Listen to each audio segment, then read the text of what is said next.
आज तो जितना एजुकेटेड आदमी होता जा रहा है उतना परेशान होता जा रहा है। जिसने भी सपना देखा उसको संघर्ष करना पड़ा, जिसने आंख खोल कर देखा, जिसने बंद आंखों से देखा वो तो मस्त रहा। युद्ध की अपनी एक नीति है। अब रावण का तुम कितना भी सर काटो क्या फर्क पड़ता है, अगर तुम्हें यह नहीं पता कि नाभि पे मारना है। जो भी माँ बाप के सिवा पानी पिलाएगा एक गिलास, वो तुमसे कुआं खुदवाएगा।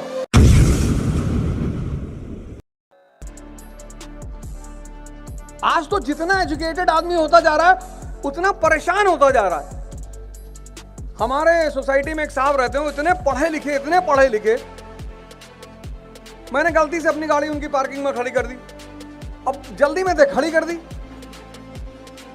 वो आए भागते हुए मेरे दरवाजे पे, कॉल बेल दबा दिया उन्होंने, मतलब बजाय नहीं दबा दिया, कॉल बेल बजी जा रही और सौभाग्य से मैंने ही दरवाजा खोला। मैंने कहा भाई साहब, और जैसे ही मैंने खोला वो इतने गुस्से में थे, बोले मैं बहुत कुत्ता आदमी हूं।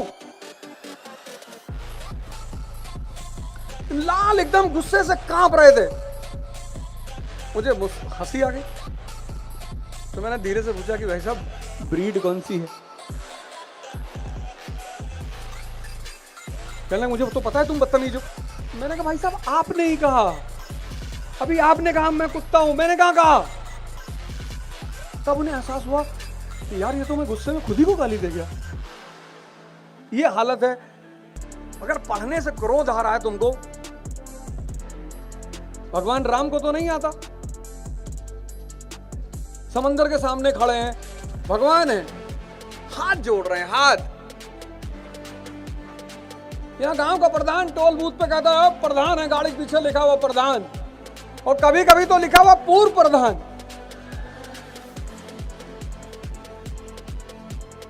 और नाहक में भगवान थोड़ी है। 3 दिन हाथ जोड़ रहे हैं, 3 दिन, 3 घंटे नहीं, 3 दिन।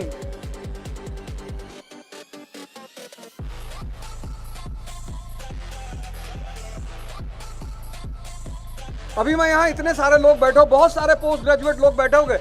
अगर मैं तुमसे पूछूं कि भारत में किस घटना ने भारत को एक राष्ट्र बनाया, तो शायद ही इतनी भीड़ के, युवाओं की भीड़ में कोई हाथ उठा के बताएगा कि मैं बताऊंगा भारत को किस घटना ने राष्ट्र बनाया। आपने कभी सोचा ही नहीं होगा।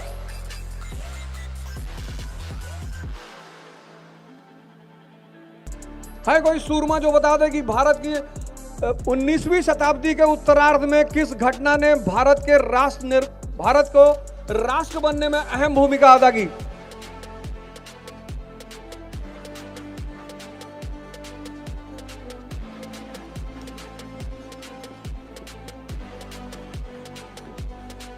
हाँ बताओ, तुम्हारी आवाज बहुत तेज है यार, आ रही है, बताओ।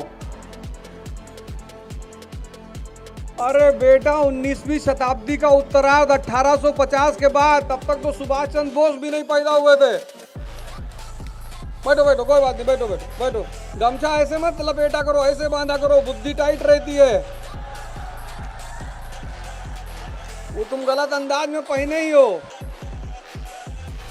देखो तुम जितने तिलक उलक हैं सब ऐसे बांधते थे कि मन थोड़ा सा, चलो कोई बात नहीं, तुमने ट्राई किया।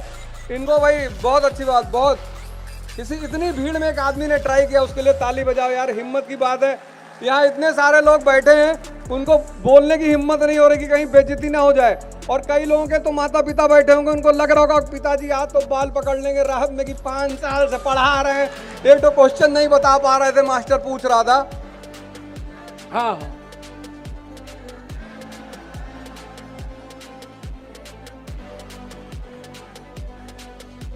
नहीं, तुम्हारे माँ बाप तो नहीं है यहाँ?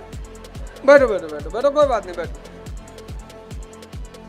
कोई बात नहीं, कोई बात, बैठो। कितनी बड़ी बात है। यही मेरा पहला पॉइंट मेरा था, वो यही था कि शिक्षा का काम है देखने की क्षमता का विस्तार।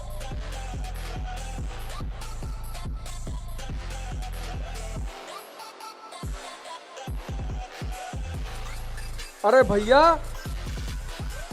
19वीं सेंचुरी 1850 के बाद 1853 में पहली घटना घटी, infrastructural revolution. Railway line Mumbai से ठाणे, और जैसे इंफ्रास्ट्रक्चर बना वैसे ही रेलवे, वैसे ही 1854 कॉटन मिल, औद्योगिक क्रांति की शुरुआत। और औद्योगिक क्रांति की शुरुआत आधारभूत घटना बनी भारत एक राष्ट्र बनने की होड़ में। किसने फंड किया पैसा कांग्रेस को? पूंजीपतियों ने। कांग्रेस बनने के लिए किसने पैसा फंड किया? पहली बार जो भारत के खिलाफ अन्याय हो रहा है, किसने पॉलिटिकल पार्टी बनाई? ईस्ट इंडिया एसोसिएशन, दादा भाई नेहरूजी, 1866, व्यापारी हैं।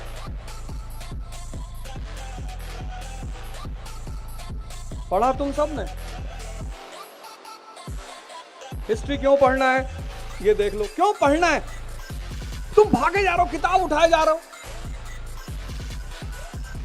किताब बदले जा रहे हो, किताब खरीदे जा रहे हो, नोट्स, जिसका नोट्स मिल जाए।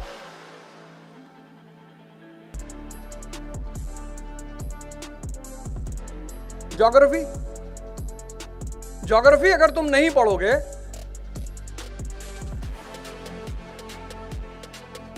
जो व्यक्ति ज्योग्राफी का जानकार नहीं होगा वो उस जगह की इतिहास और अर्थव्यवस्था को तो कभी समझ ही नहीं पाएगा।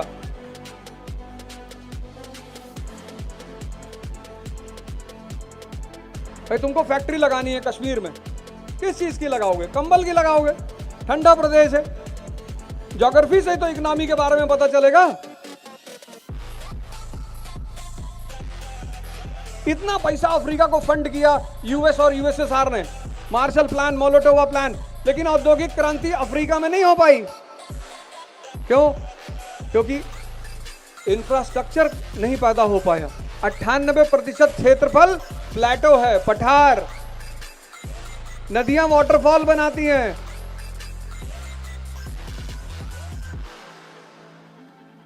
दुनिया का सारा तेल रिजर्वॉयर किसके पास? अरब के पास। और अरब को हुक्म कौन देता है? इजराइल।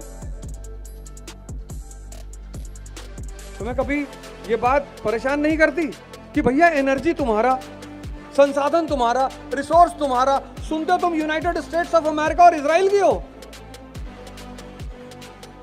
क्योंकि तेल बेचते हैं किसमें? डॉलर में। आधुनिक अर्थव्यवस्था की जो स्पाइन है वो है बैंकिंग सिस्टम। जिस देश का बैंकिंग सिस्टम मजबूत होगा उस देश की अर्थव्यवस्था मजबूत होगी। तो पहला काम ये करना है, अब आज से पढ़ने की एक नई शुरुआत करो।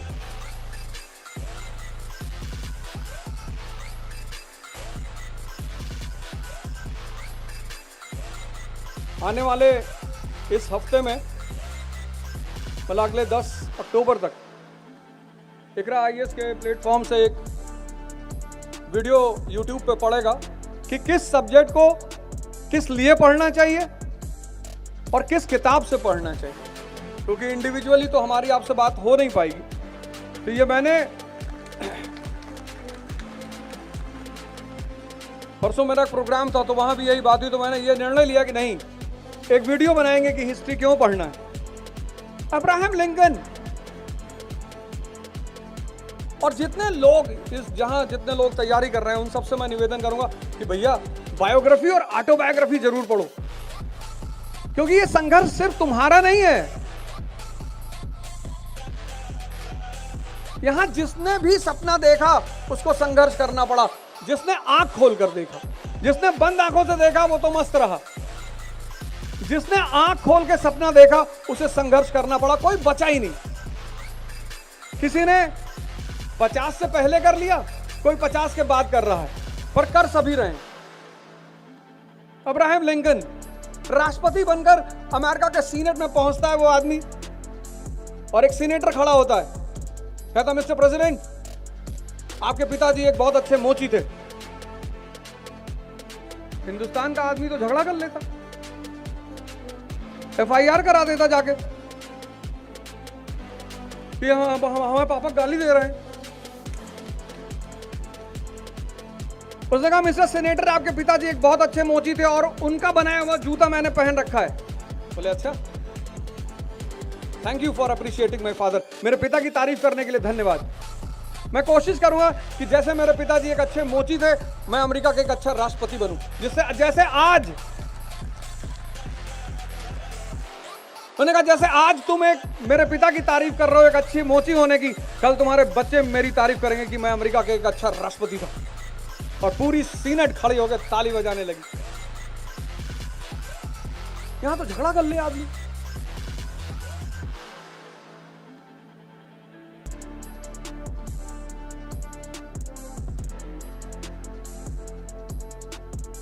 तो शिक्षा का काम है तुम्हारे विजन को बढ़ाना। वो जो एग्जाम लेते हैं कंपटीशन, सेकंड पॉइंट में उसी पे आ रहा हूं। ये जो कंपटीशन लेते हैं ये आपके विजन को चेक करते हैं, उस पे आप कभी ध्यान ही नहीं देते हो। इस बार का आईएएस का प्रीलिम्स का पेपर देखा, पूरा न्यूज़पेपर का पेपर, पूरा न्यूज़पेपर का। उनको पता है इस देश का लड़का न्यूज़पेपर पढ़ता नहीं, और उत्तर भारत का तो बिल्कुल नहीं पढ़ता। और उत्तर भारत के न्यूज़पेपर की अपनी अपनी न्यूज है। साउथ के न्यूज़पेपर तो चलो ठीक है, उनकी अलग न्यूज है। उत्तर भारत के न्यूज़पेपर को उनकी तो अपनी न्यूज है। वो भी बेचारे क्या करें, जो जनता की मांग है वही वो छापेंगे। अब फ्रंट पेज पे छाप दिया, 5 बच्चों की मां प्रेमी के साथ फरार।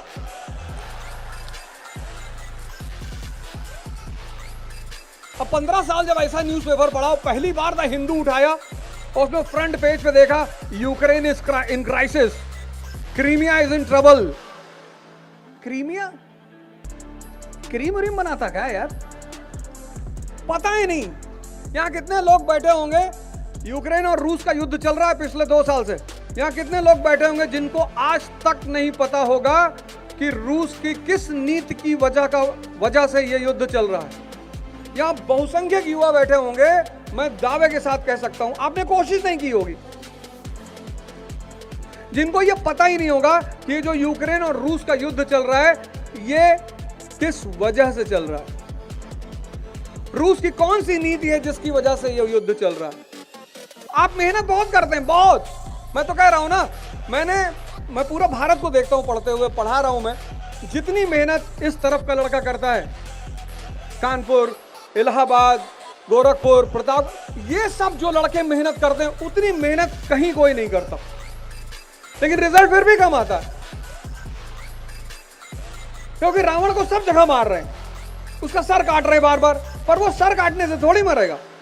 युद्ध की अपनी एक नीति है। तो पहली चीज कायदे से पढ़ो, और दूसरी चीज एजुकेशन और कंपटीशन दोनों अलग अलग चीज है। तुम दोनों को एक साथ लेके चलते हो। तो पहली गलती तो तुम ये करते हो कि तुमने कायदे से पढ़ा ही नहीं। पढ़ा बहुत, ये तो मैं एक्सेप्ट करता हूं, बहुत पढ़ा। हमारी तरफ का लड़का 10 घंटे बैठ जाएगा तो बैठा ही रहेगा। 10 घंटा, 12 घंटा, 14 घंटा पढ़ रहे हैं लड़के बैठ के, रिजल्ट क्यों नहीं आ रहा है? क्योंकि शिक्षा और एजुकेशन में डिफरेंस, शिक्षा और कंपटीशन, एजुकेशन और कंपटीशन।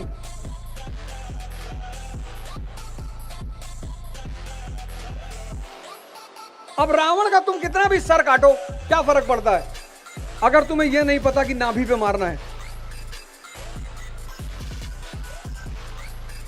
भाई अर्जुन जब आईएएस की परीक्षा देने गए और सिलेबस देखा उन्होंने, बोले इतना बड़ा syllabus, Bhishma Pitamah history, Dronacharya polity, जब सबको देखा उन्होंने कहा प्रभु, तो कृष्ण ने कहा क्यों चिंता कर रहे हो यार, हम है ना, हम बताएंगे।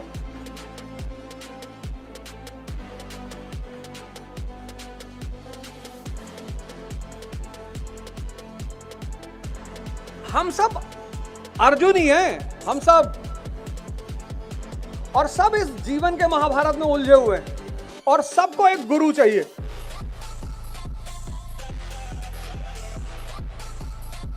कंपटीशन मतलब युद्ध। आप कॉलेज में हो, आप ग्रुप बनाते हो, गैंग बनाते हो, पार्टी करते हो, बहुत अच्छी बात है कॉलेज में, और होता क्या है, सबकी तमन्ना होती कॉलेज जाना सबकी। हम भी 10th से सोच रहे थे कॉलेज जाना है। कॉलेज एक आजादी देता है, उम्र के साथ एक आजादी, एक अनुभव। घर से पहली बार निकलते हो, अब फतेहपुर से पढ़ने गए आगरा, और आगरा विश्वविद्यालय में तुम्हें फतेहपुर का एक और लड़का मिल गया, बड़े खुशी हुए थे, अरे भाई नमस्कार, और कहाँ घर है, बोले वही सिविल लाइन में मेरा भी, अरे अरे, दोनों लोग गले मिले, 3-4 दिन साथ में खाना खाए, फिर एक दिन वो तुम्हारा लैपटॉप मोबाइल लेके गायब हो गया, तब तुमको अनुभव मिला प्यारा वाला। किताबी ज्ञान से भी बड़ा ज्ञान है अनुभव। माँ बाप बहुत अच्छा करते हैं जो बाहर पढ़ने के लिए भेजते हैं। जब घर में रहते हो, माता जी खाना लेकर आती हैं, तुमने थाली उठा फेंक दी, डेली हम लौकी नहीं खाएंगे, और इलाहाबाद गए और खाना मंगाए और दाल में देखे पानी है, दाल ढूंढ रहे हो, 3 दिन से मिल ही नहीं रही है।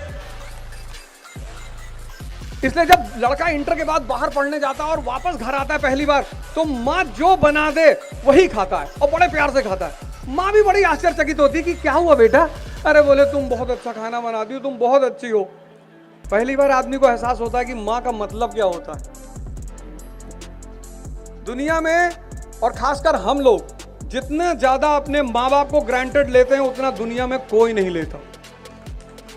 और तुम भगवान अगर कभी देखोगे तो माँ बाप के रूप में ही देखोगे। मैं तो देख लिया, मेरे अटेम्प्ट खत्म हुए, मेरे साथ सिर्फ 2 लोग खड़े थे, उसमें एक मेरे पिताजी थे, और हमेशा खड़े रहे।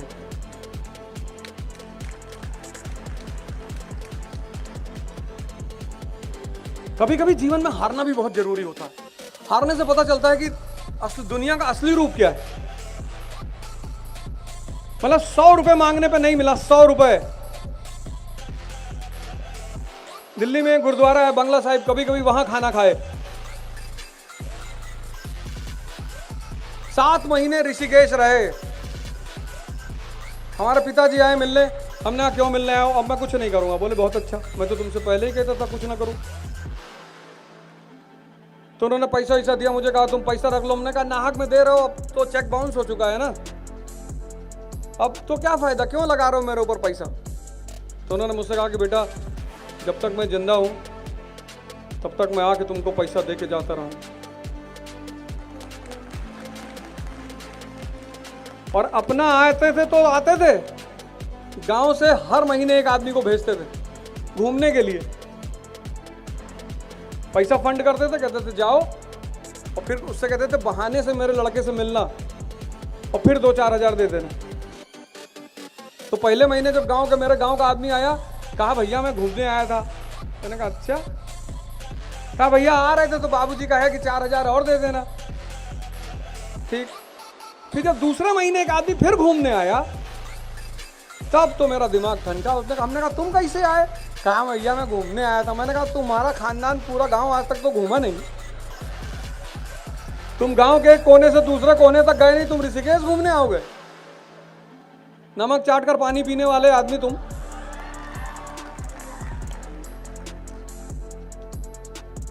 माँ बाप की बहुत इज्जत किया करो, बहुत। मतलब वही 2 लोग हैं ना जो तुमको अकारण मदद करें, बिना मतलब। बाकी कोई एक गिलास पानी पिलाएगा तो कुआं खुदवाएगा तुमसे, ये सूत्र याद रखना। जो भी माँ बाप के सिवा पानी पिलाएगा 1 गिलास, वो तुमसे कुआं खुदवाएगा। तो जब तुम एजुकेशन से बाहर निकलो और कंपटीशन देने जा रहे हो, तो कम से कम अब तुम अपने आप को योद्धा मानो, वॉरियर।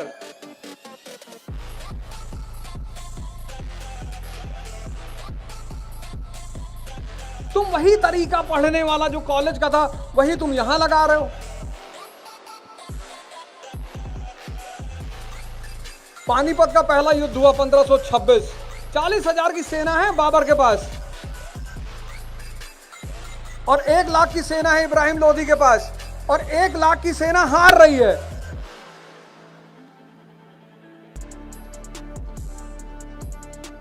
और बाबर जीत रहा है। क्यों? युद्ध की स्ट्रेटजी।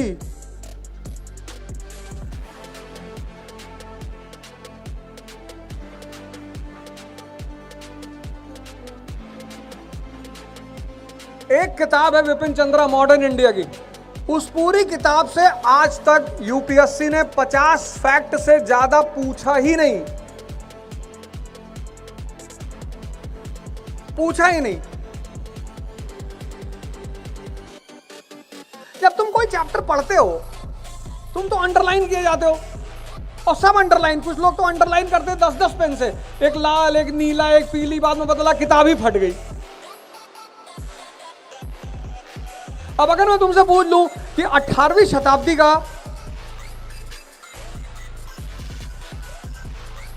आउटस्टैंडिंग शासक कौन है, आउटस्टैंडिंग, उसके जैसा कोई है ही नहीं 18वीं शताब्दी, तो भी यहां बहुसंख्यक लोग बैठे हुए नहीं बता पाएंगे।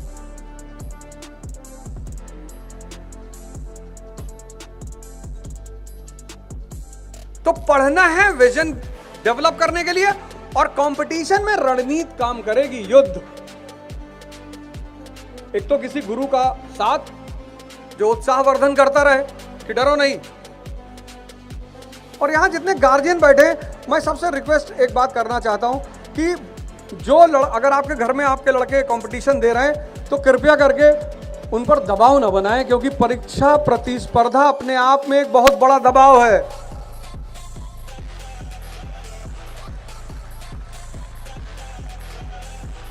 आपका बच्चा जब आपको फोन करे शाम को कि पापा कैसे हैं, कह दो बहुत अच्छे, 100 करोड़ की डील हो गई है, हाँ ठीक है, तुम्हारी 2 शादी कराएंगे, चिंता मत करना। लड़ाई में उत्साह काम आता है। बहुत सारे माँ बाप को मैंने देखा, वो फोन करेंगे तो बोलेंगे भैया गाय चोरी हो गई, भैया रतियम गए हुए हेराई गए। सर ये लड़ाई है, लड़ाई। जब शाम का किसी का बच्चा अपने घर पे फोन करता है ना, तो एक बहुत बड़ा सपना लेकर फोन करता है वो, कि मेरे माँ बाप मुझे उत्साहित करेंगे, क्योंकि बाकी तो कोई करेगा नहीं। या तो टीचर करेगा या माँ बाप करेगा। टीचर का अपना हित जुड़ा हुआ है, हर नामी टीचर के पीछे उसके नामी स्टूडेंट होते हैं। अगर विवेकानंद नहीं होते तो रामकृष्ण परमहंस को कोई नहीं जानता। इसलिए टीचर का एक बहुत बड़ा स्वार्थ होता है, और वो स्वार्थ ये होता है कि हमेशा वो काबिल लड़के के पीछे खड़ा हो जाता है कि इसकी काबिलियत इसको सफलता दिलाएगी, और जब ये सफल होगा तो इसके नाम के साथ मेरा भी नाम जोड़ा जाए। इसलिए हर टीचर ये चाहता है, हर टीचर, कि मेरा स्टूडेंट सफल हो।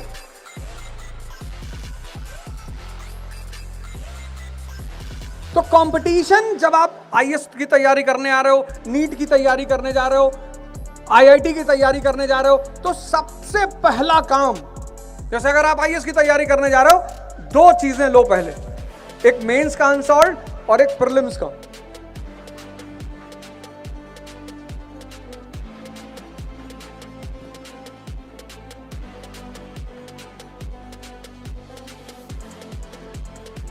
युद्ध बहादुरी, स्ट्रेटेजी। इतनी मूवी देखते हो, टैंगो चार्ली मूवी देखा ना, अजय देवगन और वो बॉबी देओल कैसे इंडियन आर्मी के जवान को पेड़ में बांध देते हैं, हाथ काट दिया, चिल्ला रहा है वो, ट्रैप है वो, ट्रैप। वो आर्मी का मेजर समझ रहा है, लेकिन जो आर्मी का जवान है वो इमोशनल हो जा रहा है। अगर तुमने वो सीन देखी तो वो सीन तुम्हें दो मैसेज दे रही है। इंडियन आर्मी के जवान को दुश्मनों ने पेड़ में बांध दिया, और पेड़ में बांध के हाथ काट दिया, दोनों तरफ से हाथ काट दिया, पैर में गोलियां मार दी, चिल्ला रहा है वो। अब तुम देखो उस सीन को, वहां पे एक आर्मी का मेजर है और एक आर्मी का जवान है, और जवान इमोशनल हो जा रहा है, कह रहा मेरे बेटे जैसा ये, मैं इसको ऐसे घुट घुट के मरते हुए नहीं देख सकता। और फिर वो कूद के उस जवान के पास पहुंचता, और जैसे ही पहुंचता है, गुरिल्ला युद्ध चल रहा है, दुश्मन उसको भून के रख देता है, और मेजर और उसकी पूरी प्लाटून 10 घंटे तक बैठकर इंतजार करती है, उसको मरता हुआ देखती है, क्योंकि युद्ध भाव से नहीं जीते जाते, रणनीति से।